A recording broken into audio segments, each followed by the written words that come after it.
प्रिया शादी करने के नाम से डर रही थी और बार बार अपनी मम्मी से एक ही बात कह रही थी, मम्मी यहाँ मायके में तो आपने ये बात सबसे छुपा ली और मेरी कभी भी इंसल्ट नहीं होने दी, पर ससुराल में ये बात किसी को भी पता चल गई तो आप जानते हो ना मम्मी, वहाँ मेरा कितना अपमान होगा जब मेरी सास और पति को ये पता चलेगा कि मैं रात में सोते वक्त बेड पर सुसु करती हूँ, जो कि मेरे कंट्रोल से बिल्कुल बाहर है। प्रिया बेटा, मैंने तेरी दवाइयाँ सूटकेस में रख दी हैं, तूने समय पर लेती रहना।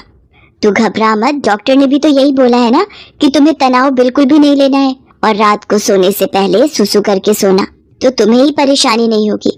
अपने खाने पीने का ध्यान रखना और सोते समय अपने मोबाइल में आधी रात का अलार्म भी लगा लेना, जैसे यहाँ लगाकर सोती हो। प्रिया उस वक्त माँ की बात को सुन लेती है, पर उसके मन में इस बात को लेकर बहुत डर और घबराहट पैदा हो रही थी।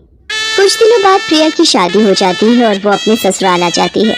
कुछ दिन तक प्रिया अपने फोन में अलार्म लगाकर सोती है तो सब कुछ ठीक चल रहा था, पर एक दिन प्रिया, अचानक मुझे ऑफिस के काम से बाहर जाना पड़ रहा है, पर मैं 2 दिन में वापस आ जाऊंगा।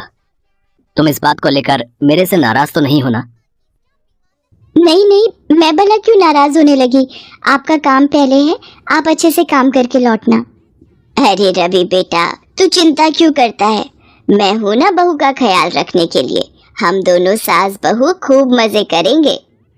रवि काम से बाहर चला जाता है।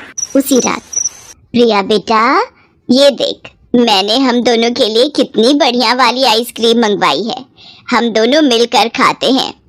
पर मैं तो आइसक्रीम खाती ही नहीं हूँ, क्योंकि ठंडी चीजें खाने से मुझे और ज्यादा सुसु आता है। पर माँ जी को मना कैसे करूँ, उन्हें बुरा लगेगा, मुझे आइसक्रीम खानी पड़ेगी। है ना कितनी बढ़िया वाली आइसक्रीम, हमारे यहाँ की मशहूर आइसक्रीम है।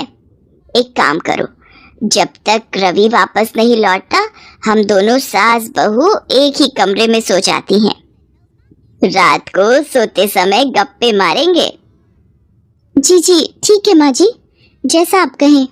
अब क्या करूँ, मुझे माँ जी के साथ सोना पड़ेगा, कहीं रात में मेरा सुसु निकल गया तो मेरी तो सारी सच्चाई माँ जी और रवि के सामने आ जाएगी। उस रात प्रिया 2 बार अलार्म लगाकर सोई थी, इसलिए वो रात में 2 बार बाथरूम हुई थी, पर चिंता और डर से वो पूरी रात सो नहीं पाई थी। वो रात तो जैसे तैसे कट गई। अगली रात जब प्रिया अपनी सास के साथ सोई तो उसका फोन चार्ज नहीं था, इस वजह से उसकी बैटरी खत्म हो गई और फोन स्विच ऑफ हो गया। प्रिया गहरी नींद में थी तो उसे पता ही नहीं चला कि उसे रात में उठकर बाथरूम जाना है। अगली सुबह जब प्रिया सोकर उठती है, उसका पूरा बिस्तर गीला था। घबराहट से उसके पसीने छूटने लगते हैं। प्रिया की सास ये सब देख लेती है और गुस्से में प्रिया पर चिल्ला पड़ती है। इतनी देर में रवि भी वापस आ जाता है। रवि बेटा, हम बेड पर सुसु करने वाली बहू ले आए हैं, मुझे तो सचमुच इसे अपनी बहू कहते हुए शर्म आ रही है। दुनियादारी और समाज में किसी को भी पता चल गया तो सब लोग हम पर हंसेंगे, अब मैं इसका क्या करूं। इसके माँ बाप ने भी हमसे इस बात को छुपाया और तो और इसने भी हमसे इतनी बड़ी बात छुपाई, मुझे तो कुछ समझ में नहीं आ रहा है। मैं तो कहती हूँ इसे अभी के अभी इसके माँ के घर भेज दे। अब तू ही इससे बात कर। माँ, मैं ये बात जानता हूँ, मुझे पता है कि प्रिया को रात में बेड पर सुसु करने की आदत है। क्या तू ये बात जानता है और तूने ये बात मुझसे छुपाई? आते ही बीवी का गुलाम हो गया।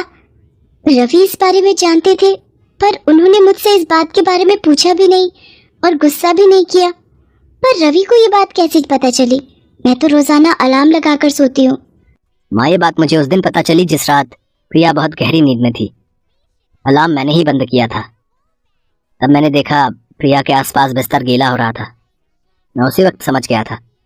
प्रिया, तुम्हें याद होगा जब उस दिन तुमने मेरे उठते से ही बेडशीट चेंज कर दी थी ताकि मुझे पता ना चले। माँ, प्रिया की नज़र से सोचो, वो खुद इस आदत से कितनी शर्मसार होती होगी। शायद ये कई रातें सो भी नहीं पाई है। माँ, आप जानती हो इस आदत की सबसे बड़ी वजह तनाव है। आप तो खुद कहती हो किसी भी बीमारी की सबसे बड़ी वजह चिंता होती है। और माँ, हम कितनी बीमारियों का शिकार होते हैं, पर उन्हें ठीक करने के लिए इलाज के साथ साथ हमें अपनों के सहयोग की भी तो ज़रूरत होती है, तभी तो हम बीमारी से लड़कर ठीक हो पाते हैं। माँ, इस वक्त प्रिया जिस जगह खड़ी है शायद हम दोनों उसका अंदाज़ा भी नहीं लगा सकते।